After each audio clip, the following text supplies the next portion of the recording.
Frank's Red Hot is the perfect blend of flavor and heat, so you can use an entire bottle to make recipes like buffalo chicken dip or buffalo nachos, or even things that don't start with buffalo. Frank's Red Hot, I put that on everything.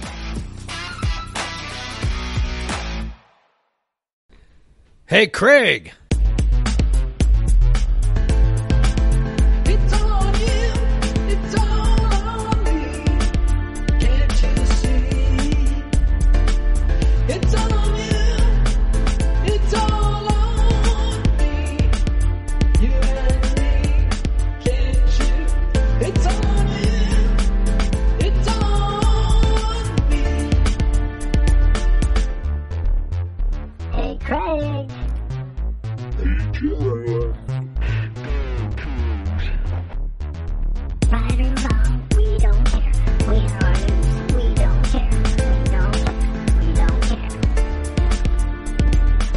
Hey, Jeff.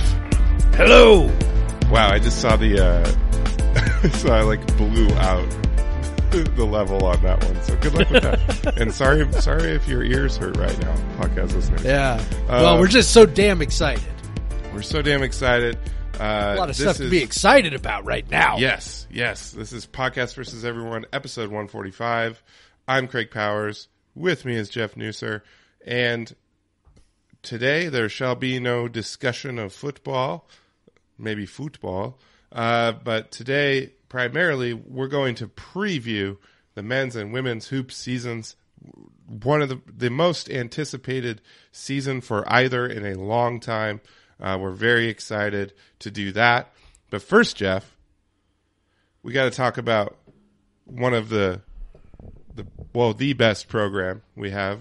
No offense to volleyball, but no, I don't think there's any arguing. Yeah, this one, soccer headed back after that 1 year hiatus in that nonsense Hell season. Yeah, headed back to the NCAA tournament.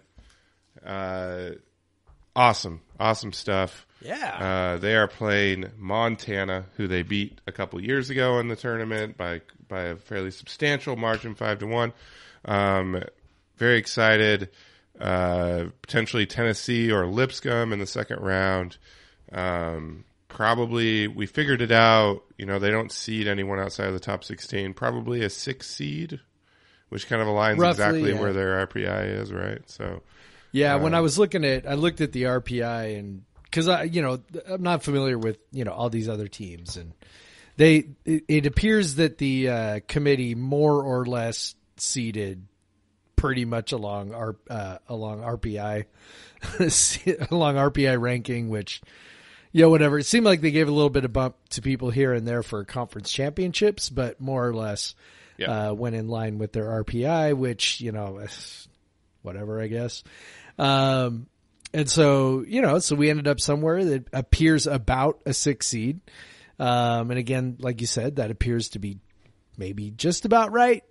And the good news is, as you mentioned, when we were chatting about this earlier, so they get the home match, and then if they win that, they go, away from Pullman, but presuming that Tennessee beats, Lipscomb, or even if Lipscomb beats Tennessee, that game is not going to be at Tennessee, where Tennessee hasn't lost a game all year. That game will be in Ann Arbor, Michigan, which is where they play the second and third rounds, would be, at least presuming Michigan wins. Michigan's the 2 seed in the region. Presuming Michigan wins, that'll be in Michigan, and so they would. Yes, but the 2 seed does occasionally lose, as WSU knows, when it beat the second seeded UCF in 2017, which made the third seeded Florida Gators the host team for the second and third round. So that is true. So who knows what will happen? Who knows? Maybe both those teams will lose, and we'll have a weekend of football and soccer in the second and third rounds. But first, they got to beat Montana. I'd have to drive to Pullman. Yeah, I'd have to drive to Pullman. Yeah. But yeah, they really. If you're looking at how they pretty much got a seeding along where their RPI was, they really, in those last 2 weekends, got a huge boost to their RPI. They were in the 40s, so you're looking at like an 8 or 9 So you're looking at probably playing a 1 seed in the second round, if that's the case. But they boosted up a few levels by first those we talked about last week, those wins at Oregon and Oregon State, those comeback or late wins. And then, of course, this weekend, last Friday, just about as much fun as Coug fans have had in Purple Territory recently, aside from maybe a couple basketball games. But just a ton of fun watching them totally smack around UW, especially in the second half, with just incredible finishing. One of the greatest goals I've ever seen live from Alyssa Gray, and just super fun, very loud and boisterous Coug fans at Husky Soccer Stadium singing our fight song. UW was not singing their fight song because their fans don't know their fight song. So yeah, we were much louder, probably about a quarter of the size of their fans, but still much, much louder. There's quite a few of us there. It was a blast. Our buddy Zane was there. Me and him were jumping around at some of those goals because I gotta say that Alyssa Gray goal was stunning. Like just a rocket, insane shot, unsavable, like just ridiculous. From about 30 yards out on the angle too, insane shot, and it was all Cougs from then on out. I think that made it 3-1. I want to say no, that was 2-1. Made it 2-1. And then they got a couple more to make it 4-1. UW got a late goal that doesn't matter. But yeah, that was real fun. They deserved every bit of that 4-2. UW maybe had about a 20-minute spell in the first half when they were controlling the game, but otherwise it was all Cougs all the time. And it was a blast just to watch them. They really wanted that, especially the seniors, the older players who had lost to UW the last 2 years. They wanted to go there, beat them, finish their regular season careers on a high note, and they did, man. That was a blast, and they had a good crowd backing them up. It was awesome. Yeah, the game was high energy, to say the least. Frenetic pace, and NCAA women's soccer tends to be a little more frenetic anyway, like just very up and down. Like I was watching the game on my phone as I'm sitting at Climate Pledge Arena getting ready to watch the Eagles with my dad, and it's just like I felt like I was watching a FIFA video game. Like it's just balls back and forth and back and forth. As soon as possession changes, people are charging down the other way. So lots of energy. Both teams, obviously, it's a rivalry game, and both teams played like it. But the Cougs with their, with their just quality, finishing chances in a way that Washington didn't. You mentioned the Golazo, but also, there was a fairly, I wouldn't say it was a super dangerous shot, but a cross that went in that the keeper spilled, and then that ends up getting tapped in for the third goal. That's kind of mistake that, a team like Wazoo will punish you for. And then, we said the fourth goal, once the Cougs hit that third goal, Washington was pushing numbers forward, and we had lots and lots of opportunities, coming the other direction. And, Studer. Studer made this unbelievable run, like this 70-yard run, from her own box all the way to the other box. That's it. More and like then 80. just, 80 yards. I don't know, man. It was like box. This unbelievable run. And nobody from Washington stepped up to try and stop her. It was like, they sort of half-hearted would sort of be like, hey, slow down, please. And she just went, nope. And she just charged all the way through him, and then kind of laid it off for Margie DeTrizio, who has come on very strong in the last couple weeks in the absence of Enzi Broussard, and just, slotted it home, just basically rolling it past the keeper to the far post to make it 4-1. I did laugh pretty good when Washington got their one goal back. It was a nice play, kind of played in a winger, and she kind of roofed it from a pretty tight angle. Nice shot, but also her celebration was funny because, she kind of did the thing where she takes her hand and like brushes off her shoulders. Like, like you're losing 4-2 to your rival. Maybe that's not with the time to. There was like 5 minutes left. Yeah, maybe that's not the time to brush off your shoulders. But I don't know. It did make me laugh. I don't know. So yeah, pretty awesome win. These last 3 games really were huge. Like you said, they were in the 40s before they went to Oregon last weekend, and they win both those games, more or less at the death on both of them. And then for here to really kind of, it's not like they were in control the whole way. I mean, the shots on goal actually weren't that far apart in this game, but they put away their chances, and now they're rolling into the tournament. And man, I've said it all year long. I think this team is every bit as good as the one 2 years ago that ran to the College Cup. This team really has it all. There's tons of experience from players who were on that team.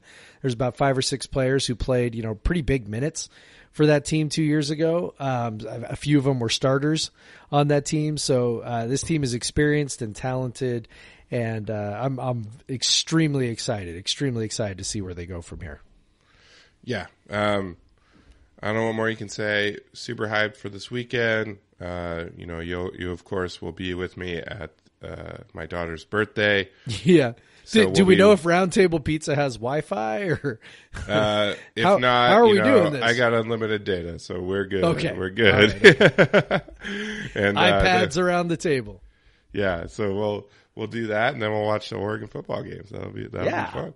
Yeah. So a nice little double header on Saturday night for the Cougs. Awesome. So soccer, awesome. Soccer is what we want our hoops teams to be.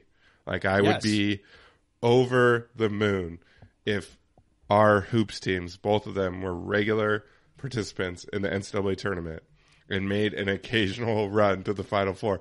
That would be, occasional run to the Sweet 16. That would be pretty sick. To go on the run. I think they've missed the tournament twice in the last 10 years or so. It's to go on a run like that, be so consistent across coaches even. That is what we hope for the hoops teams. And at least this year, there's legitimate hope that we could have both of the teams in the NCAA tournament. So, Jeff, I think what we'll do is let's start out by previewing the men's team, and then we'll get to the women's team. Obviously, like, we have a lot more data on the men's team, but so it's kind of easier for us to do. But I've actually already seen the women's team play, so that's fun too. So here we are. It's the eve of the first game. By the time anyone listens to this, it's gonna be the game will probably already be played or in process of being played. It's at noon on Tuesday, and it's crazy that it's already here, man. Like, we've been looking forward to this since the moment last season ended, and here we are. Yeah, it's it felt like it was so far away, and then all of a sudden it's like, oh my God, this is tomorrow. And those of you who are listening to it are going to listen to it today. So it's Monday night. It's going to be on Tuesday. It is, it's crazy. It's absolutely crazy that it's finally here. And perhaps even crazier is that, man, we don't even know exactly how, all of this is going to shake out. Earlier today, we got Kyle Smith actually revealed his starting lineup for Tuesday night.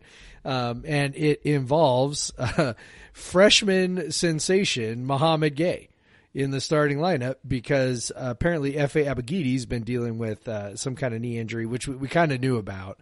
And he does have knee.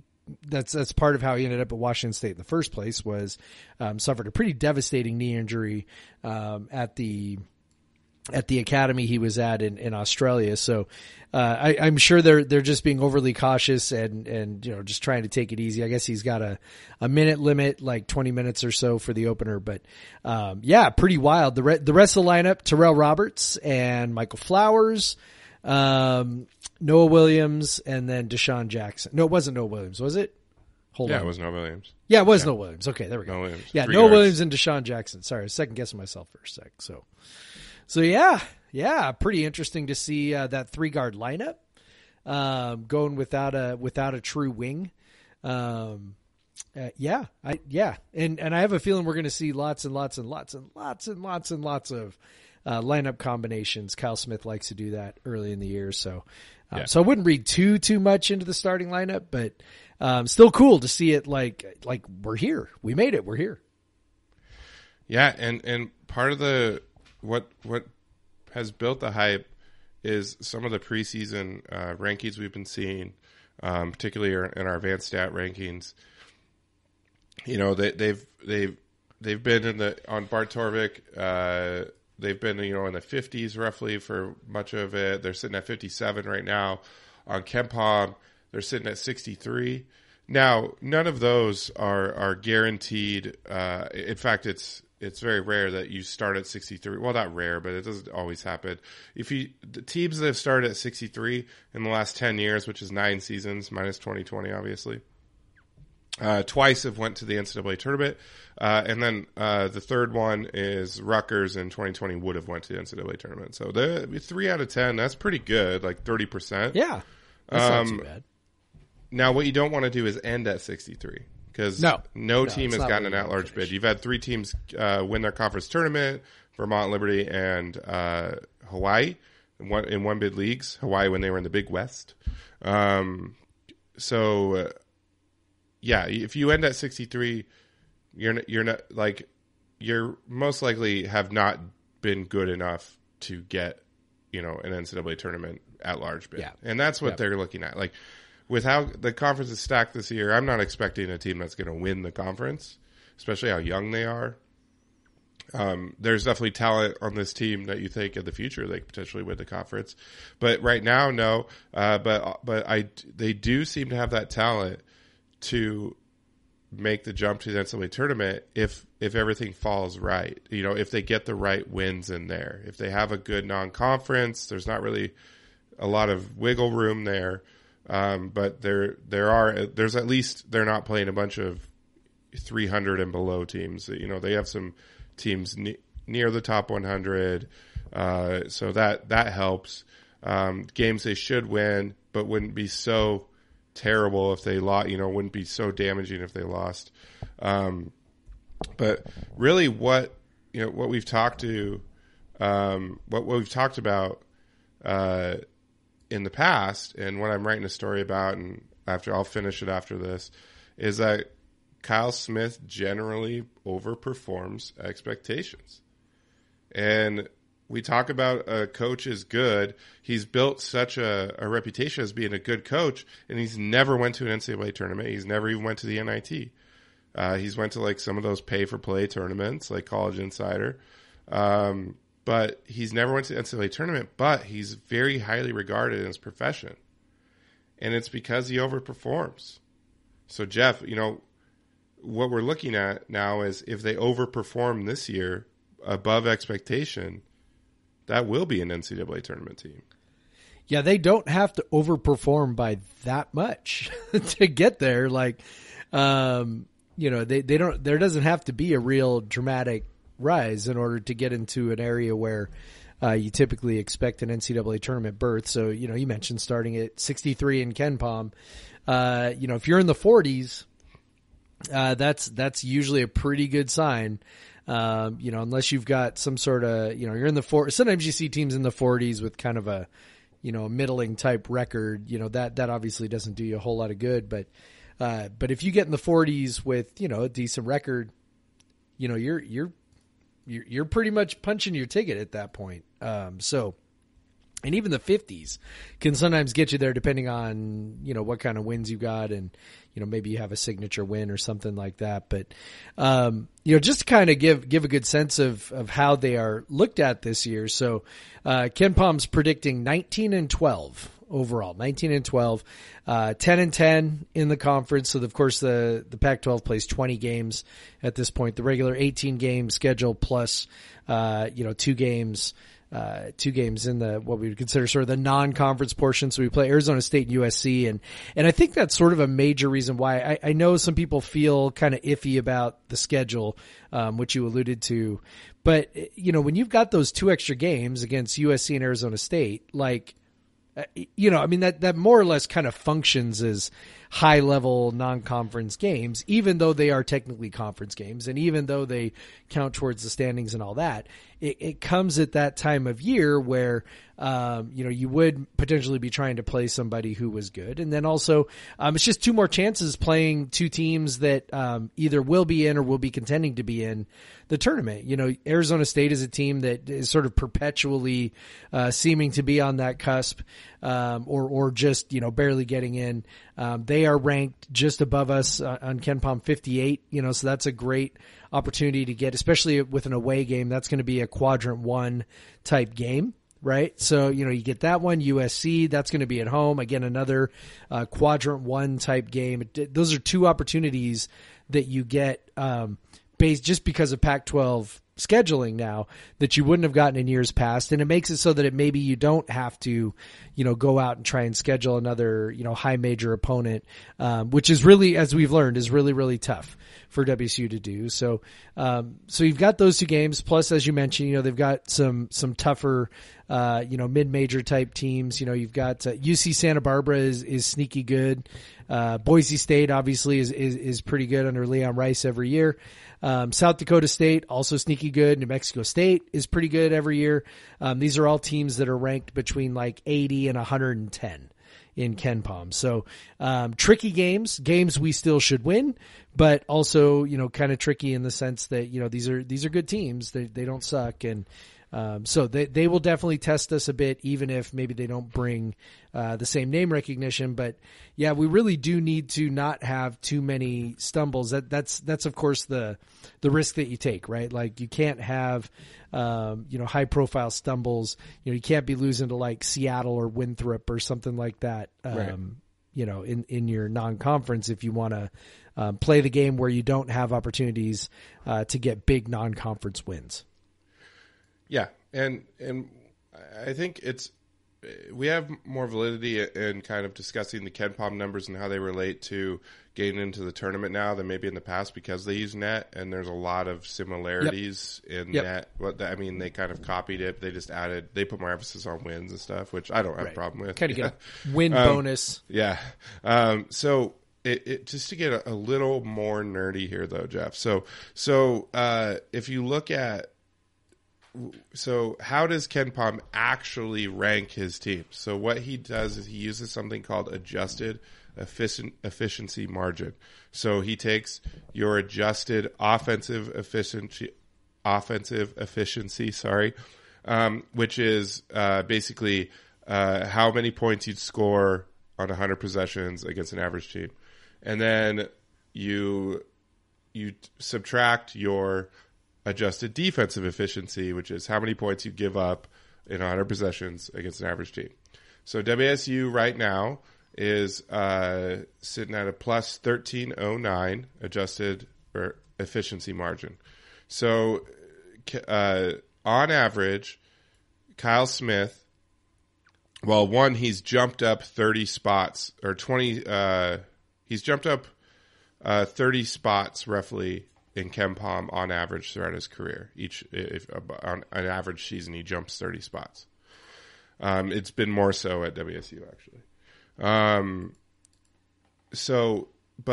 If you look at even dig deeper, look it down so 30 spots would be 33. If they're 33, as long as they won the games they're supposed to win, they're going to be in the tournament. You'd have to be a really unlucky 33 to be there. So if you go by his average adjusted efficiency margin bump of 3.45, you add that to the 1309, so that's 16.54, and you scroll up, that puts him at about 38th. Still very good. So we're looking at if WSU can overperform, and this is 3.4. He's overperformed by more than that at WSU each season. So as he has better and better athletes too. So if WSU can improve or can overperform the same way against these metrics that Kyle Smith usually does, they could be right there, and he's done this. He's beaten the predictions in 9 of his 11 seasons as a coach, and all 3 of his seasons at WSU by a wide margin. So this is why we are so confident in him. This is what a good coach does. He gets more out of his team than is expected, and that's why Kook fans, even Kook fans that have not dug into this type of data, I think just intrinsically know that Kyle Smith is getting more out of these teams than people expect, right? Yep. And this is why he has got this kind of cult figure status for a guy that's never even coached an NCAA tournament game, because he's just gotten so much out of the teams that he's coached at Columbia and San Francisco and now WSU. And so that what gets us so hyped from a coaching standpoint. It is just how well, and we'll talk about the players too, but from a coaching standpoint, you get so hyped because, like, we'll talk about the players we have. You have that combined with what this coaching staff can do, and man, like, I'm very, very excited. Yep. And just to give a little bit more context for people, so last year there were, between teams that ranked between 30 and 48. Okay, so that sort of 48 and below. So between 30 and 48, there were only 3 teams that weren't selected for the tournament, and that was Memphis, which was probably everyone's sort of number one bubble snub last year. So they were 31st at 20-8 in the American. They ended up not getting in. They were a 1 seed in the NIT. Duke, which was, as you mentioned, that was kind of their situation, was what you said, which was they just kind of got a little unlucky. Lost some games, lost some close games, and everybody wondered what's wrong with Duke, and maybe Duke's not it wasn't actually that bad. Penn State, another team like that, they finished 11 and 14. Now their ranking is largely a function of just playing in the Big Ten, which was kind of crazy last year. And then Utah finished 44th, although I am certain that they were not 44th before the tournament. So maybe I should have looked at the pre-tournament rankings, but. We weren't we weren't 78th for a tournament either. So, no, we were not. So so WSU was 107 before it lost to Arizona State. It was about it was around there, and it went up to 78. Utah was probably around 80 or so. It jumped up to 44 because he does rate the late season performance higher, which kind of makes sense, especially with the college kids. Yes. We see the ebbs and flows. Typically, a lot of young teams now. There's more and more it's young a short players. Season more and more. Too. Yep, short season. There's more transfers that take a while to get kind of ingrained with the team, as we saw with Oregon State last year and all that. But yeah, let's talk a little bit about the roster. Obviously, we've talked endlessly about this roster throughout the summer and everything, but hey, basketball's about to happen, and yes. It's an exciting roster. There was, it was a bummer to lose Kim Aiken, but to get Andre back lessens that blow, and the fact that they still have a rotation that's going to be tough to crack for particularly the wings and the guards. Like they have. This is the first time in a long time I've looked at a WSU roster and thought, like, in multiple positions, well, if either guy plays, it'll probably be okay. For example, at the 3, they're going to have Noah play start at the 3, which that's another thing, is they're going to have some versatility. So they're playing 3 guards. Noah can also guard, he can guard a lot of positions. So they're playing 3 guards against Alcorn State, who's a guard-heavy team. So you won't have just getting abused by a speedy guard-heavy team. by running your bigs out there. So now they can play. They have the versatility to run that 3-guard lineup, and you still have a bunch of players in there that you feel good about. They have the athleticism. You have a freshman starting again for the second straight year at the 4. It was FA at the 5 last year, but this is nuts. I just have these uber athletic guys come in, but it's just such a lineup where, because you could see a guy like Ryan Rapp not getting any minutes, but if he does, like, he's a very good defensive player, and if he hits some threes, like, he's an effective player. And then you got to get Andrei Akamovsky. Who knows how much he's going to play? And he could have taken a huge step from last year. We expect DJ Rodman will get time. So just that wing position, there's a lot of guys that where the 2, 3, I guess 2 and 3. You have Michael Flowers at the 2. You have Tyrell Roberts. They can interchange at the 1 and 2 and all that. So there's a lot of interchangeability, a lot of versatility, and what you've like to come back to all the time, Jeff. Kyle Smith likes these multi-tool, 6-tool guys, and that's what he's got right now. Yep, a whole bunch of guys who can do multiple things, and maybe not, specializing in any one thing, but well-rounded players who can, do a little bit of everything, and that allows Smith to, mix and match a ton, put guys in, pull guys out, and like I said, there are guys who contributed pretty heavily last year as young guys who might get squeezed out. Ryan Rapp, is a guy like that. As you try to figure out, okay, and they mentioned where Bamba, are the minutes? Of course, yeah. Yeah, TJ Bamba, who has bulked up, apparently. And looking at pictures of that guy, my goodness, he looks less like a strong shooting guard now as he does he looks more like a wing now at the size that he is, as somebody who can guard the 3 or the 4. I don't know if that was at the behest of the coaching staff or if he just took that upon himself, but he looks quite large now. So you think about him, you wonder, where a guy like Jefferson Koulibaly fills in and fits in, and, does Miles Rice, true freshman guard, does he fit in anywhere? Just a lot of guys with a lot of well-rounded skill sets, but also different strengths. And it's going to be, extremely fascinating to watch as Smith sort of mixes and matches. I do love the fact that they start with a very soft opponent, right? Alcorn State.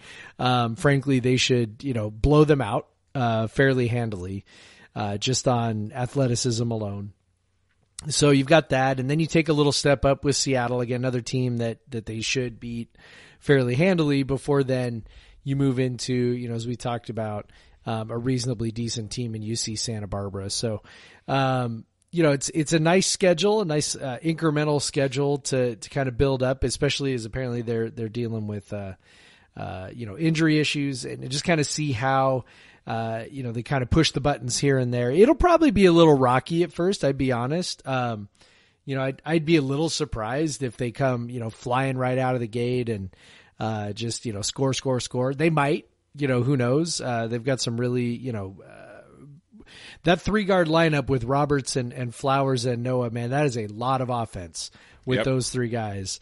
So maybe they will come out, and just sort of run roughshod over Alcorn State. But also it just, with all the mixing and matching they're probably going to do to kind of get a feel for which lineup combinations give them what kind of results in terms of, what's my best rebounding lineup? What's my best defensive lineup? What's my, what I mean? What's my best shooting lineup? Those kinds of things. There's a chance it gets pretty, a little herky jerky there, but, it is going to be super fun to kind of watch this team. We all got invested in this team a year ago with them being so young. It's one of the great joys of college athletics is watching a team develop, right? Like, seeing them develop, see the players grow, seeing them turn into a unit. You get a few new faces, but this is almost all the same team from last year minus Isaac Bonton. So you just, it's exciting and it's fun, and it's going to be just like a total thrill to watch these guys figure it out. You just hope that, while they're figuring it out, that they don't stub their toe at all. And, that's where you get the, some of the senior leadership with Flowers. Terrell Roberts isn't a senior, he's a junior, but still a guy who played a ton, All-American, Division II All-American, at San Diego. So, good player. Between those two guys and Noah, I don't think, even though the team is young, they played a ton of minutes last year. And so I just kind of, there'll be some inexperienced guys, but I think they'll be ready. I really think they'll be ready. And I think that they're going to play with a purpose and they want to do this thing, real bad. And, you kind of look at where you're looking, they should just beat Alcorn State on athleticism, but also, this is what will give them an advantage in these non-conference games in particular is this is the most absurdly good front court that WSU has had ever in a long time. Long time. Just to have, we don't know what Gay will bring, but the fact that he's starting his first game, they tell you a lot. That's huge. That's crazy. They could have put Rodman at that 4 spot. They could, they could have put DeWolf there, right? We know that. I know DeWolf's a walk-on, but he's a really experienced guy from an Ivy League school, smart guy. Would have given them, steady minutes. They definitely could have gone that route, and they didn't. So we don't want to get too excited, right? We don't want to overhype the hype train for Gabe, but, giving him a start right out of the gate is, it's hard not to get super excited about that. What we know about this staff is you have to earn that start. You have to play well in practice. They measure everything you do in practice. So that tells me he's been working his butt off. And that he's showing something in practice. And it's not like he's playing against scrubs. He's playing against Deshaun and F.A. And, DeWolf is a big, strong guy. And, that's a guy to bang on. And, the experienced guys. And it's so exciting. We talk about Gay, but just it's funny. They're limiting F.A. to 20 minutes. I would hope he wouldn't play more than 20 minutes against Alcorn State if he was fully healthy, to be honest. Anyway. I hope he doesn't even get there were plenty of games last year where he only played 20 minutes anyways. So. So, but then, honestly, F.A., I'm very excited to see him. But I think the guy that I'm most excited about in the front court to see to see the strides he took late in the season last year and the ceiling he has is Deshaun Jackson. He's going to brutalize Alcorn State, I think. Alcorn State's biggest guy is 6'8", it's Deshaun Jackson looks even more big and muscular than he did last year when he already as a freshman looked like a full grown man. So it's he was starting to hit those elbow jumpers at the end of the year. I assume he's been working on that. That post up game, it just brings a wrinkle that a lot of teams don't have. The ability to defend, not just block shots, but defend in the post. An offensive rebound, he's just a great finisher around the rim. He's just so exciting. He was when he signed these 4 stars, we were excited. And then when FA had such a big start to the season last year and Deshaun was hurt, they kind of forgot about Deshaun and he started really slowly. And then he looked every bit that 4-star recruit by the end of the year. And even more so. He looked like one of the top freshmen in the league last year. And now he's coming in. He's got so much experience from last year, played so many minutes. He knows what he has to do. He played his best games against the best bigs, guys that are in the NBA now. And so it's very exciting. I'm so excited to see what Deshaun's going to do this year. I think he's going to be quite a focal point as well. Yeah. When you watch what Evan Mobley's doing in the NBA. Exactly. And see what Deshaun did against that guy. He looks leaner. He looks stronger. And his neck is 3 feet wide, I think. I know. He already had great footwork. Obviously, that was something we praised a whole lot last year, is his ability to, essentially control his body, right? Which is a thing that typically when we get, young big men and are, kind of trying to figure out, okay, how do we develop them? How do we get them to grow? Typically we get, the guys who are, maybe a little awkward still, kind of growing into their body still, kind of trying to figure that out. That was not the case with Jackson. He just honestly was a little out of shape from being hurt at the beginning of the year, and never quite was in, college basketball level shape last year. Well, that does not appear to be the case anymore. He is lean, he is strong, and I am excited to watch him just absolutely wreck people. I'm also super curious about, what facets he's added to his game. Like you talked about how he started flashing that jumper. Is that something that is part of his game? Or is he, strictly a post-up guy? Is he a post-up guy that you can run the offense through? He didn't really look like a great passer last year. But some of that may have just been, necessity really. Like it wasn't. Don't pass the ball. Take it to the rim. Yeah. I mean, that's exactly right. Like we don't know what he was being asked to do specifically. There were times where he started to get a little iffy with the ball, once teams started recognizing him as a legit threat. But he started adding little wrinkles even as the season was going along, where he would, sort of like you'd see the double team come and he kind of dribble out of pressure in order to release the ball. Obviously the next step for him is, okay, so pressure comes, where's it coming from? Make a pass that's going to make the team pay for their pressure. Especially with the shooters that they've added to the team. Exactly. And so, he seems like, you're just looking at his body transformation, looking at the way his game evolved, even just on the fly last year. Everything we've heard about him is that he is a hard working kid who wants to be really, really, really good. And so I'm excited to see the ways in which his game has developed. If, if he's added sort of that ability to pass out of the double team, and punish a team for sending a double team versus just, releasing a little pressure and then reposting. So, very, very curious, very, very curious to see how that goes. And like you said, when you've got Robertson, Flowers, and Williams, those are three absolutely legit 3-point shooters, spreading the floor. It's very exciting. Yeah, and I kind of want to talk about probably the two most famous players on the team, right? So Noah and Efe.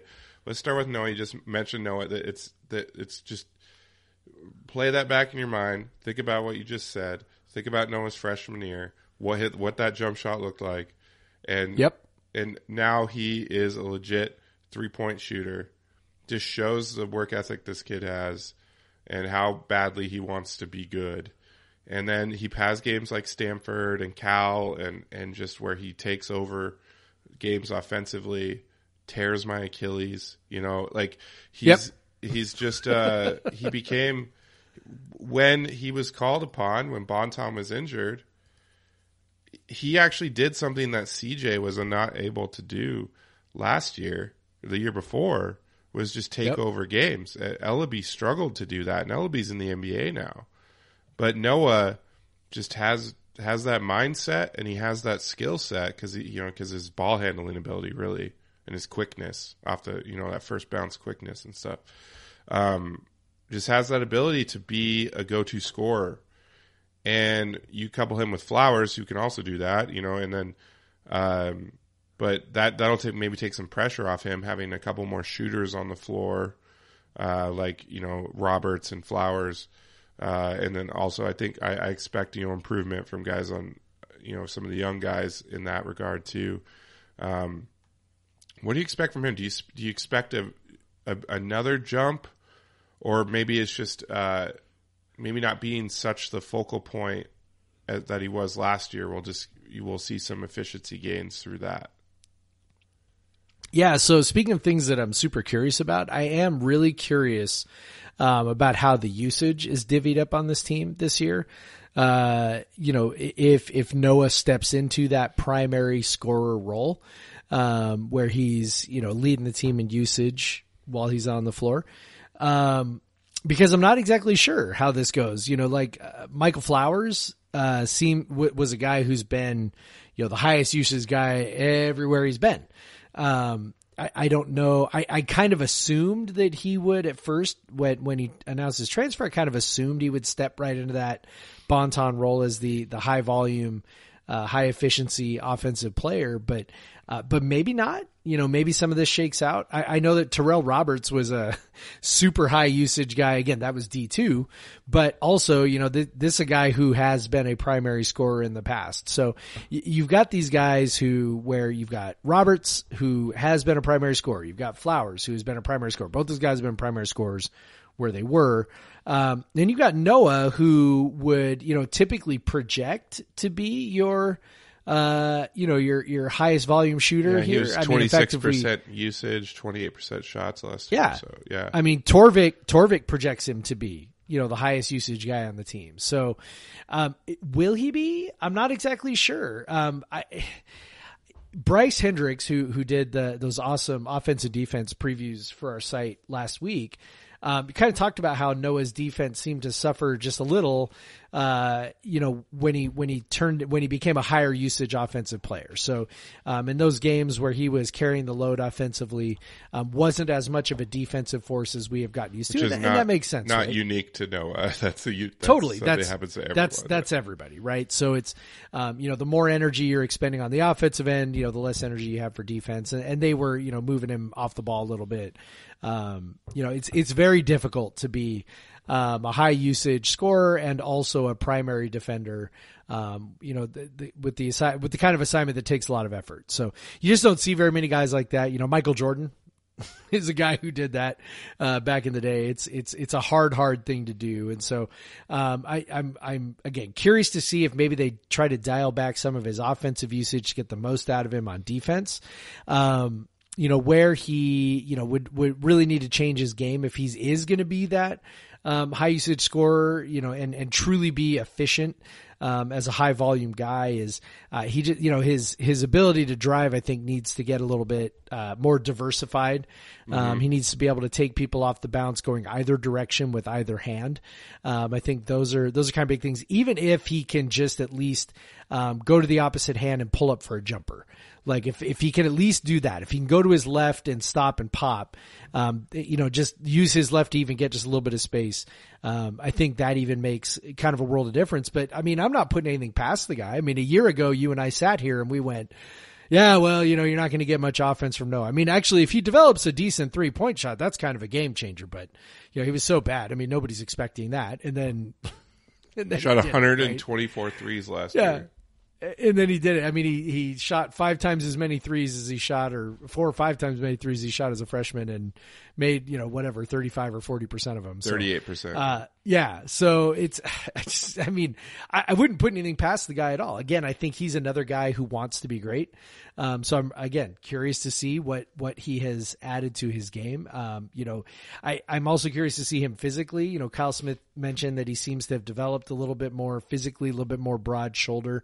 If you look at his dad's not a stick, right? His dad's kind of a broad shouldered dude. So, hopefully he's growing into that. And if he does do that, then maybe he can actually carry a little bit more load on offense and on defense, just by the virtue of being a little bit stronger. So, that's kind of what I'm looking for on him. That strength, I hope he can attack the rim a little bit better. He's kind of more of a sneaky finisher at the rim, to where he can maybe draw some more fouls. That's where he could be more effective, get some points the easy way, because he's turned into a very good free throw shooter. So if he can bump that free throw rate into the 40s, then he becomes that true kind of number one scorer type guy. And the honest truth is, if he can do that, that's not like a huge change in his game. No. And that's not something that requires a whole bunch more shots. That just requires being a little more effective with the drives that you have. And all of a sudden your efficiency, shoots way up. You get 3-4 extra points a game just from the free throw line. That's a pretty massive difference. Absolutely. Very excited for him. So FA, obviously coming off a knock on the knee. The fact that he's still playing 20 minutes tells you he's probably pretty much all the way back at this point. He didn't compete in the dunk competition. Maybe that was just so other people had a chance, although Muhammad Gay looked pretty awesome doing between the legs with one dribble from the 3-point line. I guess it helps when you're 7 foot tall and have a wingspan of like 40 feet, and I don't know. But yeah, so FA, he definitely tapered off a bit towards the end of the season. Kind of got figured out, I think, offensively a little bit. The 3-pointer left him late in the year. So we know what he brings defensively, the rebounding, the rim protection, the shot blocking. What about offensively? And does he need to be what do we need from him offensively? Because if you have Deshaun taking the step that he has, and Noah Williams, even if he just improves a little bit, if you have Michael Flowers and Tyrell Roberts who are taking more scoring load, what do we even need from FA? Yeah, that's a great question. And I'm not sure I know the answer to that one. We can talk about all these things that we'd like to have from him, right? Like we'd like to have that 3-point shooting be reasonably decent. And not tail off the way that it tailed off as the year went on. We could say that we would, like for him to be able to, maybe put the ball on the floor or face up, and just take someone one-on-one off the dribble. Mm-hmm.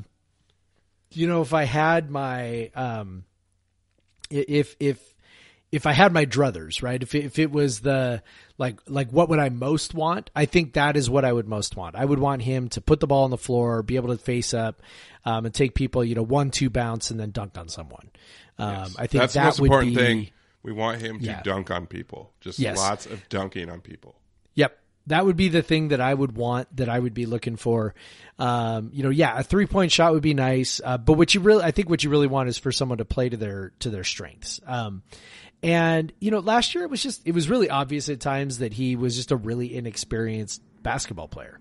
And that's not a knock. That's not a slam. That's just like, it's a guy who missed a ton of time at that academy that he was at because of injury. Didn't play a ton of games, didn't play a ton of minutes. Again, really hardworking kid. Has a nice sort of innate feel for the game, but also there were times where you could see, teams were doing things to take him away and take him out. And, he adjusted a little as the year went on, but, I think I just guess that the hope is that, here we are a year later, a little more physically mature, a little more, especially mentally mature as a basketball player. Maybe he's just, been able to play. He had that, he went and, had a camp for Nigeria, right? Trying out for their Olympic team. Obviously didn't make it, but all of that, helps, and all of that makes him hopefully a stronger, more experienced player. So I guess honestly, what I'd be looking for is just a little more basketball savvy from him, both offensively and defensively, positioning wise, recognizing opportunities that are there for him and not maybe relying just solely on his athleticism. Because if he gets to a point where he's not just relying solely on his athleticism, he can be an absolutely devastating player. So that, and then of course the offensive rebounding, I think is going to be huge. I think they really found something there last season with the offensive rebounding. And I'd be shocked if they went away from that, this year. I would imagine that would be a staple of their offense, and he obviously can contribute a ton to that as well. Yeah. And if FA takes a step forward on offense, that just makes this offense so much more dangerous. Like if Deshaun is improved, if he adds something, if FA adds something, if Noah adds something, if we got the 3-point shooting from Flowers and Roberts and Rodman and Yakimovsky and anyone else you can bring in, we haven't even, we barely mentioned Jefferson Coulibaly. He's like this wild card that could end up being a guy that plays a lot of minutes. We don't even know. Like, there's just so many guys in this team that if they just add something, if they bring something more, they could take. There's just so many players that can do that. A lot of times you have you're just hoping that your amazing player gets more amazing and brings up. But here it's like, we don't need Noah to become the best player in the Pac-12 to be good. Yeah. We just need Noah to be a little bit better. We just need FA to maybe hit 40% on his threes instead of 27%, which with how open he's are, that's just the, you know, and, you know, it maybe FA, and then let's now, which we could talk about too, what the entire, you know, when we look at from the entire team perspective, what needs to improve to go from that 14 and 13, 7 and 12, right? You know, like the 7 and 12 conference record to maybe getting to 10 and 10 or 11 and 9 or 12 and 8, like against a tough league. What needs to improve? What needs to hold? But my number one thing that needs to improve, and I know Kyle Smith agrees with this, is they need to take care of the ball. And and with this roster that he's put together, and do you see a team that can take care of the ball more than they did last year when they were 304th in turnover rate? That's so bad. It's so bad. And I do. I think this is a team that can take care of the ball. I think, you know, you put that lineup out there of, you know, Roberts and Flowers and Noah, and that is, that's a recipe for taking care of the ball. Like it's, you know, I once heard Flowers described by somebody as a less crazy version of Isaac Bonton. You know, like just like, you know, similar kind of style, but maybe a little less risky, takes care of the ball a little bit better. You know, those kinds of things will all, you know, make a huge difference with that. You know, again, you're still going to be young, you know, in spots, but you would hope that, you know, the turnover rate, you know, drops just based on experience, right? That guys who really struggled with turnovers last year, you know, maybe they get better just by being a year older. You know, kind of looking at, you know, Andrei Yakimovsky, who got better as the year went along, and he played, you know, really the most minutes of any freshman not named Abagidi, right? So played a ton of minutes. His turnovers got better as the year went on. TJ Bamba, lots of turnovers in limited minutes, but so many of his turnovers were like traveling. Right, yeah. like he would shuffle his feet because he'd get excited before he got the ball, right? Before he put the ball on the deck, or he'd step on a sideline or something. Like his turnovers just seemed like, you know, again, turnovers of inexperience.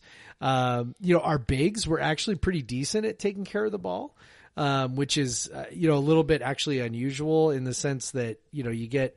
I know that bigs typically take care of the ball better than guards do, but. You know, it's, you know, you take two young big guys, one guy who hasn't played FA a whole lot, you know, you just maybe might expect it to be kind of bad, and they weren't terrible either. So, you know, you just kind of hope that, you know, a little more experience, get a couple more capable ball handlers on the court, you know, not necessarily relying on Isaac Bonton to dominate the ball in the way that he did last year. And, you know, hopefully that number gets a lot better. The other thing that kind of fed into that turnover percentage was offensive fouls. That was a big part of it, was lots and lots of offensive fouls. I don't, you know, some of that I think, you know, may have something to do with just the way that the Pac-12 is officiated. They were 308th in non-steal turnovers. Yeah. Which are throwing the ball away and offensive fouls. Yep. Basically. Yep. So, you know, again, maybe that gets a little better by having some players who are a little more experienced, a little more in control. You know, and as you mentioned, you know, the reason why that's the number one priority is just because, man, if you just have fewer empty possessions, your offensive efficiency is going to skyrocket. Like if they just become a mediocre team at taking care of the ball, I don't know precisely what that's going to be worth, but last year they were, you know, 167 in offensive efficiency. You know, you add in, you know, you just sort of become mediocre. You know, I mean, I could see that jumping up, you know, I don't know, 50 spots, just becoming average in giving the ball away. Cause those aren't zero possessions with as good as the team is at offensive rebounding. If you just get a shot up, you know, good things can happen. Even if you don't make the shot, you know, you can maybe get an offensive rebound, maybe get a putback, maybe, you know, recycle possession, whatever. You know, the fact that they were as good as they were offensively, even with all those turnovers, was a real testament to their offensive rebounding and their free throw shooting. And, you know, it'd be awesome if we could have those two things and also not give the ball away on, you know, 20 1.5% of the possessions. Yeah, and you mentioned Yakumovsky earlier. Yep. So he ties in directly to the other thing that WSU needs to get better at, and that's finishing inside, 2-point shooting.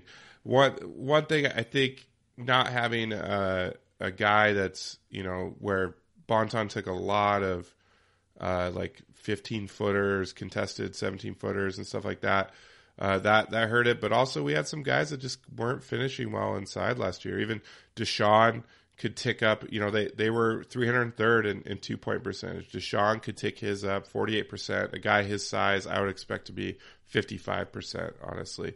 And you're losing Kuntz, who is one of your better finishers inside. Obviously off of offensive rebounds, a lot of all that, but still, it's a guy that finished. Vova, he when he got his opportunities, finished. Although taking him out of the equation kind of helps turnovers a bit, although he didn't play a ton. But they really, and Noah, we talked about the strength of Noah. Hopefully he can finish inside better. Yakumovsky, there's no room to go but up. So, and if they can, just make the layups more, like bump that up a couple percentage points, and then bump the turnover percentage down a couple percentage points, you can have your top 100 offense. And because we know, and what we need to hold steady is that defense. Now, KenPom predicts them to take a step back and be 50th in defense after they were 24th last year. But yeah, I guess that's due to losing Bonton's steal percentage, I guess. Yeah. Trying to figure out where that defensive efficiency would take a step back. But, I guess you lose a little bit. I mean, Bonton was a good with Vova. Anton was a good on-ball. Bonton was a good on-ball defender. Yes. But obviously that's not baked into what KenPom was looking at. But exactly. What they did really well was they forced tough shots and they cleaned the glass. Though they didn't do a whole lot else good. They didn't force a lot of turnovers. They didn't keep teams off the line, but they defended shots. They made teams take tough shots and they cleaned the glass. And if they just do that again, they should have a very good, and I think they can. They have a very long team. It's going to be very tough to score inside on them. If they limited 3-pointers very well last year. Don't let teams go off from 3. That's key. And just have that good defense. Have a top 30 defense again. If you compare that with the top 100 offense by making slight improvements in turnovers and slight improvements in shooting, then suddenly you have that team that we're hoping for. You have that team that can make a push for the tournament. What's interesting to me is how they build their identity defensively. You mentioned last year the things that they were good at were defensive rebounding and forcing tough shots. They had some pretty extreme suppression of opponents' 3-point attempts, which is something we talk about a lot. That, the only way to influence a team's 3-point percentage is or their 3-point shooting is to just not let them shoot them. Right. So you chase them off the line, et cetera. When I look at this starting lineup for Tuesday's game, that's just frankly not as long of a lineup as we fielded most of the time last year, where Bonton at 6'3" was our shortest guy. And then we were going, 6'5" Williams, 6'8" Yakumovsky, 6'10" Fa, 6'11", Deshaun. Like you were running 6'3" and taller everywhere on the floor, which makes it much, much easier, right, to chase people off the line. Okay, now you're running out in tomorrow's starting lineup. You're running out, 5'11" Terrell Roberts and 6 foot. What is he? 6'1", right? Michael Flowers. I think he's 6'1". He's 6'1". Okay, so you're running out 6'1" Michael Flowers and then 6'5" Noah Williams. So you're at your 3. So you're giving up a lot of height there, and that makes it tougher, right, to challenge shots on the perimeter. If you're shooting over someone who's 5'11", that's a lot easier than shooting over someone who's 6'8", right? So I'm curious to see if they maybe shift their philosophy a little bit to become a little more turnover dependent, which is what they were that first year, right? So that first year under Smith, they were trying to figure out, okay, how can we get stops, right? So they go, they know they're playing Jeff Pollard at center. They've got no rim protection whatsoever. So what do we do? Right? What do? We go all in on steals and try to force as many steals as possible, try to get some transition buckets. Part of that was, knowing that their offense was a little bit of a struggle, and they really, really went all in on trying to force turnovers. They went away from that last year because they didn't need to, right? Like, they were longer, they were more athletic, they had some rim protection, actually quite a bit of rim protection. Like, there really was no reason to do that. It was a very sound defense in terms of what coaches like to do, right? Funnel a guy to the middle, let your shot blockers protect the rim. Great. Do they do that this year? How do they cope with the fact that they are rather small on the perimeter, but also really big on the interior? So I'm interested to see kind of how they go about that, and if they're able to do that in terms of, like, when we think about, are they going to take a step back? Maybe that's where it comes from. Maybe the 3-point defense, maybe they're sacrificing some of that 3-point defense in order to gain some offense with guys like Roberts and Flowers. So very curious, very interested to see. As far as, by the way, the one thing I'm looking for, so you're looking for turnovers. I just want them to make more layups. Like, that's what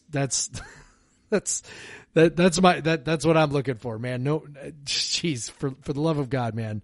Can we make more layups? Can we not miss so many layups? I can't look back on last year as anything other than a very odd statistical anomaly when it comes to that, because we missed more open layups than I've ever seen a team miss in my life.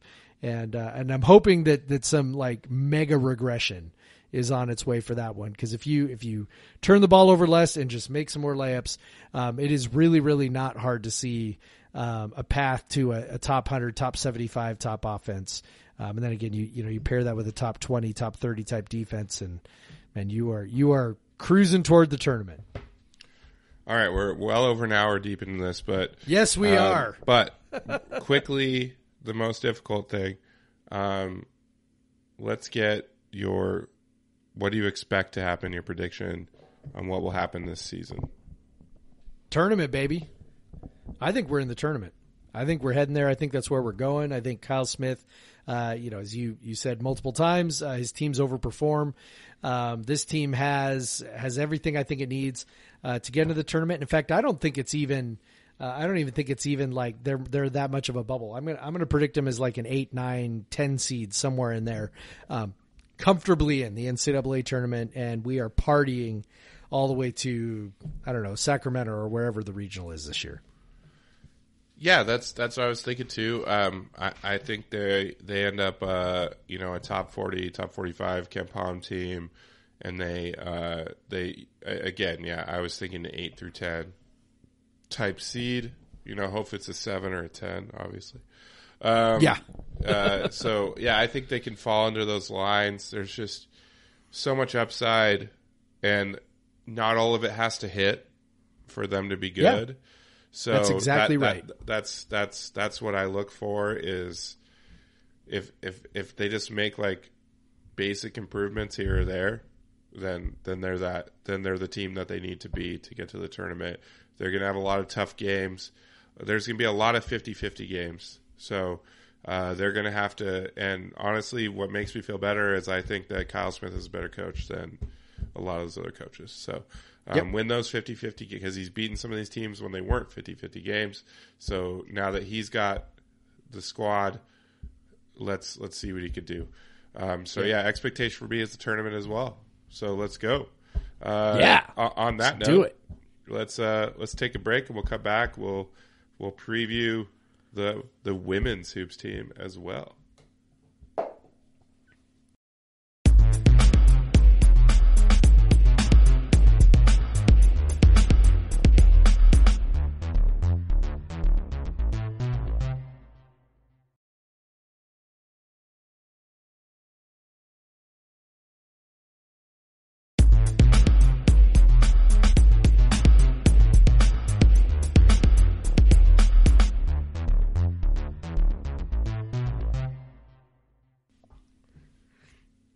And we're back.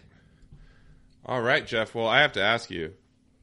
You Yes. made it. You did it. You went there. You went to Pretty Fair I made Beer the in Ellensburg. pilgrimage. You made to the Coug run, Coug owned Pretty Fair Beer craft beer bar in Ellensburg. I did. And what did you think? Well, I met Tyler. That was the first thing. That was super awesome. Getting to hang out with Tyler and talk to him a little bit. The first thing, well, after that, the next thing I noticed, man, that is a cool location and a really cool building. That was kind of what struck me, right? It turns out that's I did not know this before I went there, but it's a historic building in downtown Ellensburg. So very, very cool, super neat place, great beers. We hung out. I had a beer. I had I believe a varietal IPA of some variety that was super tasty. And we ordered some nachos for everyone at the table. So we had some nachos, got some pulled pork on one of them, cause you had mentioned the pulled pork was good. So we got pulled pork on one of them, got chicken on the other. So I had some nachos.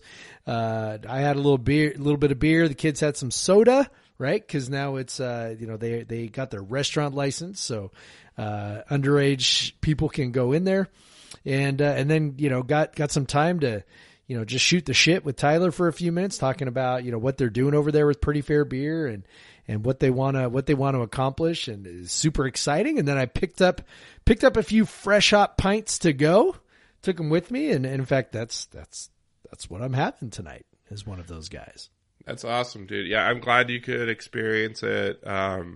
It's like, I'm just genuinely happy to have them as a sponsor because it could not be any better for us. You have a Coug-owned craft beer bar with some true craft beer nerds running the bar and just going out and seeking, would you ever expect to see such a tap list in Ellensburg? I wouldn't.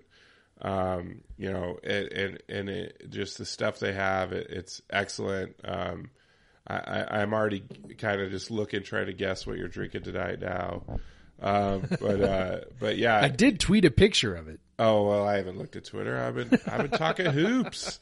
But yeah, I mean, and honestly, it's just awesome that it's Cougs. You go in there, yes. You're spending money, and it's a Coug. It's Cougs that are getting that money, and they're using it to go to homecoming and have a good time. That's what you want to. That's what you want to hear. So yeah, super cool. I'm glad you got to check it out, man. I've been there a few times now. Might try to check it out again next the Saturday after the Arizona game. I might try to stop on the way home. But yeah, and by the way, I'm gonna go on Thursday and go to that Idaho WSU game in the mini Kibby Dome. I don't know, whatever they're calling it. I love it. But anyway, so Pretty Fair Beer, downtown Ellensburg. Jeff and I have both been there now, had great experiences. Could not feel better about pimping them every week. Now that we've been there, we've seen they're legit. Yeah. They got good beer, good people running it. They're Cougs, and they're proudly Cougs. You can go there, watch the Oregon game this weekend. If you're into Central Washington, or if you just want to be like Jeff and go for a weekend, a little overnight in Ellensburg. Yeah, not that people typically think of Ellensburg as a destination, but we did. It was fun. We had a good time. So yeah, check it out if you're in Ellensburg. Pretty Fair Beer, downtown Ellensburg, a very cool building. Downtown Ellensburg is really cool. It's a lot more. If you haven't been down there, it's a lot more than you would probably think it is. And Pretty Fair Beer just has added to that. And I love it. Proudly Coug-owned, Coug run. So, Jeff, what's your Pretty Fair beer that you got from Pretty Fair Beer of the day? My Pretty Fair beer of the day from Pretty Fair Beer is I got the Stoop Fresh Hop Fiend. Which I had not had this season. One of my favorites. I had last year. I haven't had it either. I love that one. I haven't even seen it. Yes, and so this one was apparently they change up the hop variety on it fairly regularly. They do 2 or 3, I guess, different varieties each season. So this is the HBC 586 Peralt version. I don't know what any of that means. I'm sure that means do. It's a new hop that hasn't been named yet. There you go. So new hop that hasn't been named yet. HBC 586. So Peralt, 586. I think, is a hop. But HBC 586 is from Peralt Farms, yeah. So that'd be the experimental hop. I'm looking it up for you now, Jeff. Okay. It is canned about a month ago. Tastes delicious. Glad I bought it. I'm glad they had it. They didn't have, last time I was at Rainier Growlers, they didn't have any Stoop fresh hops. So, very excited. I've got another Stoop fresh hop in the fridge and another fresh hop. I can't remember, Matchless, I think, that I got. I was very excited. They had a superior, Pretty Fair Beer had a superior selection of fresh hops there for me to take with me. So, I was very, very excited about that. And as I was telling Tyler, by the way, man, we love, supporting our local craft beer tap rooms, man. There just aren't that many of them. And so, finding places like that and trying to help them be awesome, is a total worthy goal. Cause as I was telling him, I got Rainier Growlers around here, which I absolutely love. And I'm like, man, if they ever went away, I'd have to go to Tacoma to get good beer like that. So, I'm all in on supporting places like that. And places like that versus, I think there's been a rise in going to brewery tap rooms and all that, which is just fine. That's cool too. Like it's cool that breweries can make money that way. But, I see a lot of people that are just always like, oh, I want to go to breweries, go to every brewery. But I highly recommend, like, if you're doing that, also check out, like, I love, my preference is typically when I go to a new city is to go find the best craft beer bar there, because they're going to have a representation of breweries from all over the area and the best of the best, versus going to a brewery and then trying like 6 of their beers or whatever, which is also cool. But I love, I love a craft beer bar. I have multiple just around me in Tacoma, and I just love going there and being able to sample things from different breweries, taking some home, all that. It's a lovely format, and I hope people give some of your beer money to those too, because it's pretty fun. Yep. They usually can serve food, which is a lot of breweries don't have like restaurant license, things like that. Some do, it's pretty fun. So so I how I like to do my theme beers. Yep. So I went with, I was digging through, just looking at names. And what I pulled out, because we're previewing our hoops teams today who have big dreams of NCAA tournaments and big seasons and like the most expectations they've ever had. So this beer is called Dreams from Structures Brewing in Bellingham, which is often, Structures is frequently featured at Pretty Fair Beer. They get that beer all the way from Bellingham. And there's not many places. They may be the only place in east of the mountains that actually gets Structures. This is an imperial blend of imperial stout conditioned on coconut, salt, and caramel from our friends at Pure Bliss, which I assume is a place in Bellingham that makes caramel or caramel. It's brewed with our friends at Bottle Works and Full Throttle Bottles, which, speaking of, tap room bottle shops, 2 of my favorites in Seattle. Love those places. This is a great beer. Very tasty. Tastes like what you would think. It's a big sweet stout. It's, at this point, I think I've had this for like almost a year, so it's kind of probably lost some of its edge, but still, like a lot of the flavors are still in there. Particularly the coconut is going pretty strong. So very tasty, big beer. It's a 750 milliliter bottle, so 25.9 ounces. I think I gave about 6 to Amanda and Chris. I gave them little. That's Amanda's brother, Chris. I gave them little tastings. But I wanted to have most of it for this, and so I could be nice and salty by the end. Salted caramel, in fact. So very good. Structures Brewing. That my Pretty Fair beer of the day. Pretty Fair Beer, Ellensburg. Check it out. Run by Cougs. You got to do it. Hell yeah. So Jeff. Yes. Let's switch gears to a team that surprised everyone, maybe themselves. I don't know. By going to the NCAA tournament for the first time since. Wait, do you think they did actually surprise themselves? Maybe a little. I think there's a pretty high likelihood that they did. Yeah, but the WSU women's hoops team obviously went to the tournament last year. Only the second time ever, first time since 1991. When I was in school, our hoops teams were not good, and they have been not good for a long time. They were passable with June Doherty, NIT and stuff.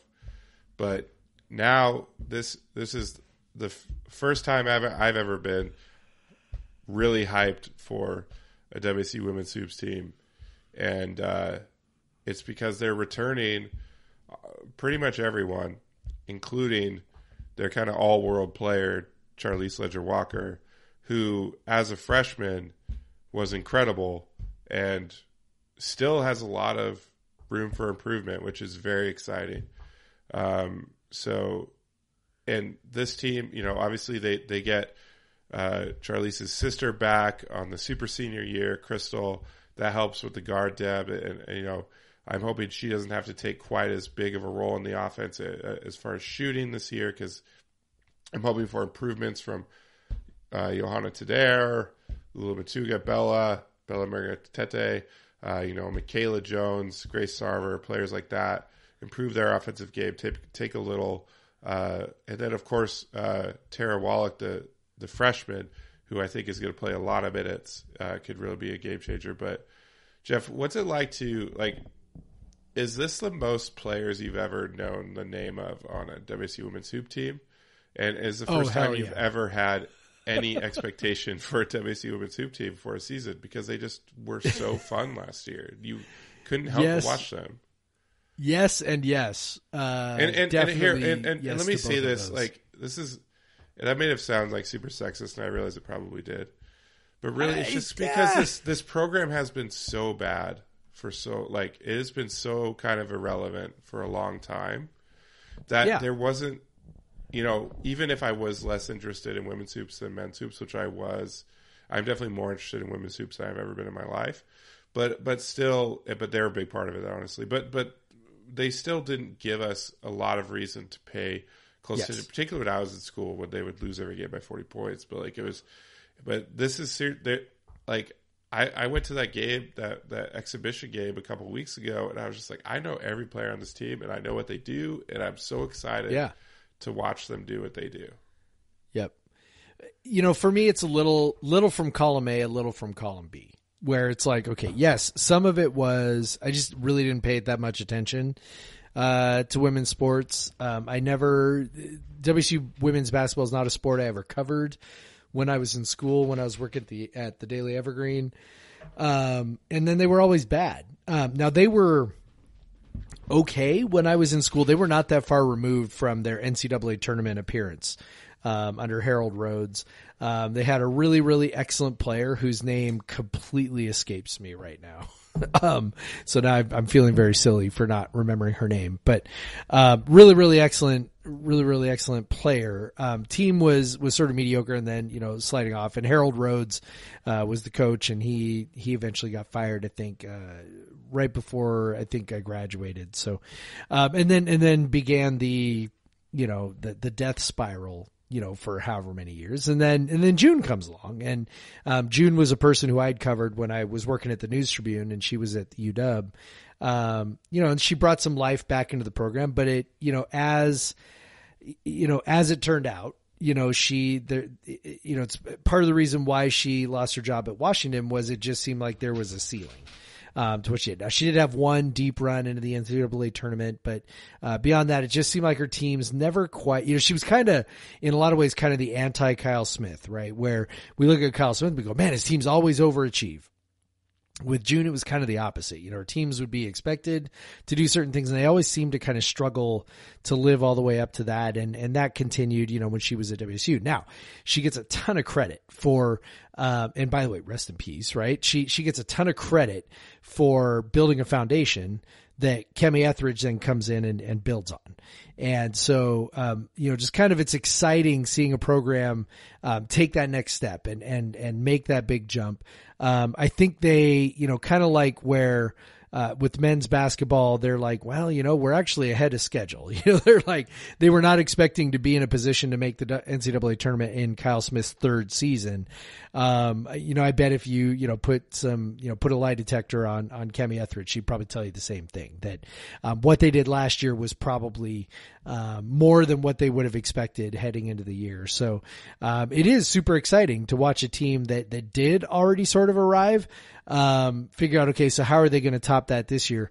I'm a little more wary of that. And I'm trying to kind of put my finger on why. And maybe it's just because they were just so dependent on Charlize last year, and kind of as she went, they went. When she struggled, they struggled. When she did well, they did well. And that was a huge burden to place on Charlize. Now, as you mentioned, there are some players who we can project out to getting better. But the reality is there's some of the things that plague them against some of the better teams, notably their size and athleticism inside. That I don't know how much better that gets this year. Bella Murikatete obviously has the most to say about that. If she taps into her what seems to be pretty enormous potential, she would be a game changer, right? Because she's the one big that we've got that is both large and also pretty darn athletic. The rest of our bigs are pretty standard WSU type bigs. And when I say that, for people who don't watch a lot of women's college basketball, the bigs at places like Stanford, Stanford in particular, but Stanford, UCLA, Arizona last year, they were just kind of on a different level than our bigs. And it was very, very difficult to overcome that sort of, discrepancy on the front line. So, I think that's where I'm like, it just like, it seems like the foundation here is just a tiny bit shakier. But also again, it's easy to, project out how the team might, build on what was last year and even exceed what they did last year. So, yeah, we're looking for, jumps of certain players. So, as you said, Charlize went, as WSU went, or as Charlize went, WSU went. Like, Charlize, I fully expect her to, take a jump in some areas this year.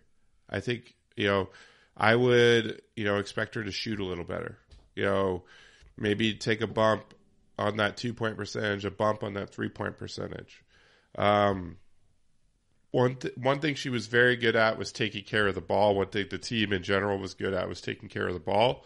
That's got to be a strength for them this year. I expect it to be, with more experienced guards and everything. I'm real excited about what Tara Wallach brings as a 6'2" guard. Very versatile player. I think I expect some pretty big things from her this year to really, last year when Sherilyn Molina left the program, they really, the guard depth really hurt them, and, her impact was pretty obvious just by her absence. But I think Tara comes in and she can fill that role. She may even start a lot. I would, she might, because she's 6'2". I mean, she can guard the 3, she can guard the 4. So I expect big things from her, not as the top player, but just as filling a role of an extra ball handler, a versatile defensive player, a versatile scorer. So I'm very excited to see what Tara can bring. And if you get that improvement from Charlize, just because she's an elite player, so you're hoping that she just takes she has that work ethic, she takes that step up. She wants to be a WNBA player. She needs to take that step up.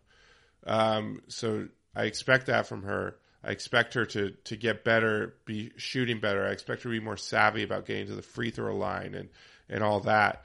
She's already a great defender and she's a great rebounder. Like, she's just so good at so many things, but it can be better. She could do even better.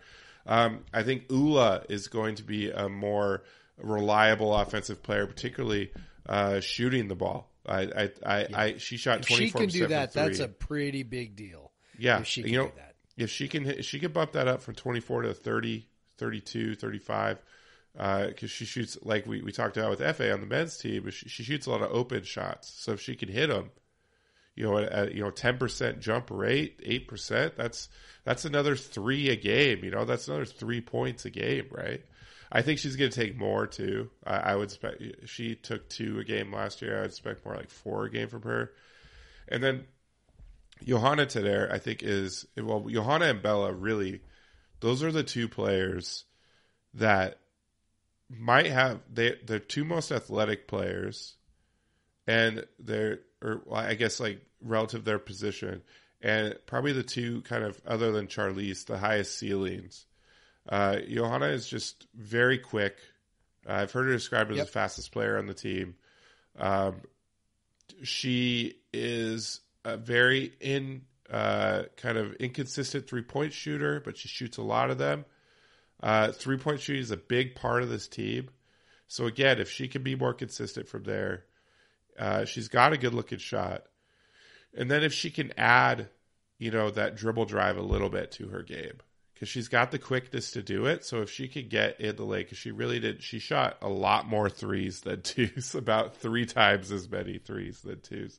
So if she could add that element to her game a little bit more, get some nice, easy points for the free throw line, all that, offensively, I think is where I'd hope they take a leap. They were pretty solid defensively last year. They could be a little bit better, but I don't, maybe Tara provides that. But if they can just make a few more shots, if Michaela Jones could come off the bench, hit more threes, if Grace Sarver could be, if she could be better off the bench, Emma Nankervis, when she fills in, obviously she's got the size, and they definitely utilize her, but she just needs to finish more than she does. And same with Bella. Bella needs to finish more. Bella needs to watch her turnovers. These are things that they can improve. So what we're talking about, if a few players can take a jump in a few ways, I think they're going to need to, they were a 9 seed last year. If they want to get off of that 8-9 line, move up. Charlize can take them there, but they're going to need, improvements from Crystal. Crystal really, I think, the big thing for her is maybe cut down on a turnover or 2 a game, and then, maybe a turnover a game, and then just hopefully she doesn't have to carry such a burden, because that wore her down by the end of the season. Yep. So I'm hoping too many minutes, man. Too many minutes. I'm hoping they can get by in this non-conference without, playing so many minutes, because last year it just started right off the bat, Pac-12 conference play. That's all they played. So it was just a grind of a season. And so hopefully, they can kind of work into shape a little bit better, not play too many minutes in non-conference, and then get into the conference play, a long conference season, get some big wins again. Just having a player like Charlize, you always feel like you get that big win, because she's just such a superlative player. A player that, the men's team, they don't have a player like that. Like, Charlize is just, a top 5 player in the league, a top 20 player probably in the nation. And it's just, if she, like you said, if she goes as WSU goes, if she can, step up in big games again, and they can notch those big wins, that's what got them to the tournament last year. They can do that again, and they can beat the teams they're supposed to beat like they did last year. We could see them again. Well, down the stretch they didn't, because they kind of wore down. But if they can continue doing that, I see they could repeat what they did last year, maybe and improve on it. Just because I think there's going to be improvement from some players, and and the addition of another good freshman, I can see them, having a good season again.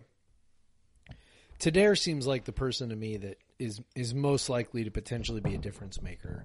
I mean, they are just desperate for somebody who can help carry that load with Charlize. I mean, I don't know, maybe you have this figure. I don't know what her usage was last year, but it had to be north of 30%, right? Like that's... Yeah, let me scroll down. I'll give it to you in a sec. It was, it was actually only 21%. Charlize was 30%. I said Charlize, right? You said, I thought you said Crystal. I'm sorry. Yeah, Charlize was sorry. Yeah, Charlize. Sorry. 30% for Charlize. Yeah. So that sounds about right. So, as we saw now, I think it's also reasonable to expect that she will be perhaps a bit more durable this year and be also, able to carry. She had a 30% usage while only a 12% turnover rate. So there you she go. was taking a lot of shots. Yeah, that's crazy pants. And as much as she was putting the ball on the floor too, and driving to the rim, to only have that many turnovers is actually pretty crazy. So, I think there's reason to expect that she could carry a big load and also maybe not wear out as much. Players tend to do that as they get older and get more experienced. So there's that, but also I think we could agree that, that's not a real great thing to count on, being like, okay, we're going to count on Charlize, 30% usage and, just carrying us to the finish line game after game after game. There were plenty of games last year that were close and, she was able to put them over the top at the end. We talk a lot about the role of luck and randomness and it just feels like, unless they get some significant help for her from elsewhere that, a whole bunch of those coin flip games, if you're unlucky, could go the other direction. So, Tadair seems like the one that's kind of ready. I love her jump shot. I know that she was a little inconsistent, but I think she's got the potential to be a dead-eye shooter. She could be someone who really could add another dimension to the offense if she has grown a little bit in terms of her skill set. So whatever it is, it's got to come from somebody. I don't know who for sure that's going to be, but somebody on that team has to make it so Charlize doesn't have to come to the rescue, game after game after game, because that's just playing with fire. And, that's how a team goes from getting into the tournament one year to scratching their head at the end of the next year going, what happened? I thought we were an upward trajectory. And it's like, well, it's, you got to add to what you had. And this team needs to figure out a way to do that. Well, I will say on the coin flip games, they did, they won a couple. They beat Arizona, and they beat Oregon State. But they also lost in OT at USC. They lost in OT at UCLA. Yep, that's true. So they, it's not like they were dominating. And they lost a close game in the tournament. So it's not they were dominating those coin flip games. There really were some teams that they could not figure out Stanford. But there were not some many teams, people did. Yeah, there were some teams that. Really, early in the season they played really well against, and then as they just wore down towards the end of the year, they're obviously superior to Utah and UW and Cal, which they missed. They didn't get a play, but in Colorado, which was a big one, they lost. That's another coin flip one. They lost to Colorado at home, So it really just comes out, it's exactly what you said. Charlize needs some help so that, if they're wearied down at the end of the season, there's more from everyone else. Tadair, you talk about usage. She was only at 15% last year. Ula's only at 15%. Both of them could probably take more shots. If they're better this year, look for more shots. Take some of the load off Charlize, even take some of the load off Crystal. She was at 21%. I'd like to see her, more around 18%. Yeah, that was too high for her. Bella's at 23%. I'd expect that from your main big, honestly. But you're taking off a bench player. You lost Sherilyn Morlina down the stretch. She was a 16% usage, very efficient bench player. So you're going to need that again. That's what they lost down the stretch. You need that sixth person to come in and be an efficient, medium usage off the bench player, and the players that are kind of that are possibly could do that is Grace Sarver, Michaela Jones. That's who I expect that could potentially fill that role. And then, so hopefully, we could see Ula Johanna take bigger roles in the offense, take some pressure off Charlize, because she is a good distributor too. So I'd like to see her distribute a little bit as well. But she's got to trust that the people on the other end are going to make the shots. So that's a big thing. But yeah, so I don't know. Broadly, what do you expect out of them this year? Yeah, I'd love to project a big step forward, but I think if they can make it into the NCAA tournament again, I think that's a huge success. Maybe they do take a massive step forward and, jump from, a low-seeded NCAA tournament team to a higher-seeded NCAA tournament team. But I don't know, man. There's just something about the season, and maybe I'm just, full of garbage, but there was just something about what they did last year that made me feel like it was a little more tenuous. It was exciting, super fun to watch them, very exciting to get into. But when you're projecting out for the next season, feels maybe just a little bit tenuous, because they were so reliant on one player being so spectacular. If she takes any kind of a step back or has an injury or anything like that, that's a huge, huge problem. So again, if they can get to where they were last year, I would consider that a success, because then you go, okay, you build on that. Okay, you got 2 successful years in a row. Okay, now we're really kind of growing into it for the year after that. So yeah, if they can, I don't remember exactly what their record was last year, and I know that it'd be different anyway because now we're 12-12. Yeah, playing with a full season this year. So if they can get to somewhere like over 30 games, if they can get to somewhere like 17-13. 18-12, I think that would be awesome and pretty massive. And I think that would be, good enough to get them probably back in the tournament as a Pac-12 team. And I would feel really good about where they're going if that happens. Yeah. So last year they played 21, they played 19 conference games and went 9-10 in those. So this year they'll play 20, I believe. Yep. So I think I look at the schedule. I'm putting the 2 Stanford ones as a loss, right? But there's a lot of teams they can beat on here. Yep. Arizona's not going to be as good as they were. Cal is still going to be bad, and they get Cal twice. Arizona State, Washington, these are teams they can beat. I think I could see them getting to 10 or 11 conference wins, add in a good non-conference 7, 6 or 7 or 8 wins, getting to that 18, 17, 13, 18, 12, maybe getting off that 8 line. I could see them getting back to the tournament. I think they will get back to the tournament. I think Charlize Ledger-Walker is too good to have them not get to the tournament. Yes, she could be injured, but she seemed pretty tough. I think they'll make it back, and hopefully they'll win a game this year in the tournament. That's the step forward to make, I think, is to get there and win. Yeah. And that's what they're... As they really should have last year anyway. Yeah, they really should have. So I'm excited for this. I think both these teams are going to the tournament. It's going to be a fun-ass basketball season. How cool will that be? Yeah, just it's going to be such a fun basketball season. I have season tickets to both. I'm not going to be able to make a lot of the games for both. Hit me up if you want tickets, and let me know. And especially these non-conference games, I'll be tossing them out. Like, let me know. Yeah.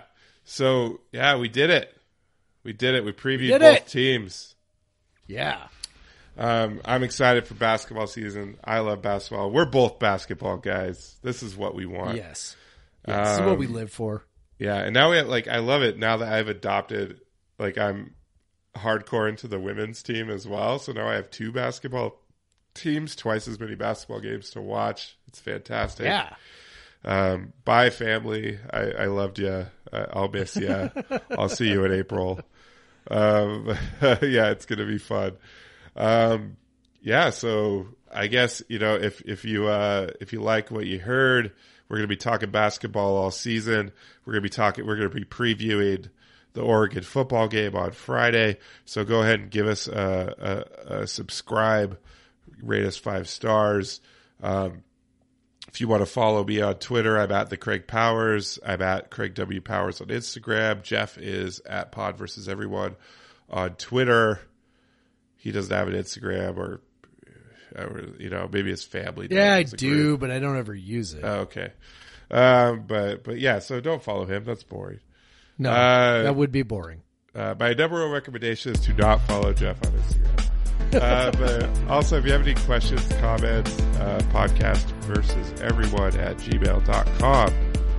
And with that, Jeff, I say, go Cougs. Go Cougs, Craig. Black Lives Matter. Black Lives Matter. Go ahead and get fucking vaccinated, people. Exactly.